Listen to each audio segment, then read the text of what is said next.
నమస్తే అందరికి. నిన్న ఉమా అని ఒక అమ్మాయి కామెంట్ పెట్టుండే, అమ్మ మీకు హస్బెండ్ చనిపోతే మీరు నల్లబూసల గొలుసు వేసుకుంటారు, మిమ్మల్ని ఎవ్వరు ఏమంటలేరా మిమ్మల్ని సొసైటీలా అని. నా భర్త చనిపోతే నేను వేసుకుంటానని మాటలు అంటూ రమ్మంటే వాళ్ళకు భయపడేది ఉంటే నువ్వు వేసుకోకురా. నేనైతే భయపడా, ఎవ్వరి మాటలు కూడా నేను పట్టించుకోను. ముఖ్యంగా తరతరాలు మారినా గాని ఈ జనాలు మాత్రం మారరురా. మన తలరాత కూడా మారదు, మన తలరాతను మనమే రాసుకోవాలి. వీళ్లకు భయపడ్డావు అనుకో, నువ్వు వాళ్ళ కింద బానిస లెక్కనే బతకవలసి వస్తుంది. ఏం భయపడాల్సిన అవసరం లేదు. హస్బెండ్ కట్టిన నల్లబూసలు వాళ్ళు ఎట్లాగో సచ్చిన 10 రోజులకే తెంపి పడేస్తారు. నీకు నచ్చిన నల్లబూసలు కొలుసు నీకు నువ్వు వేసుకో, ఎవరేంది అనేది.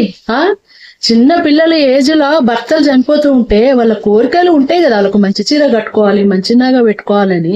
ఏం పుడుతుందమ్మా మీకు రోగాలు?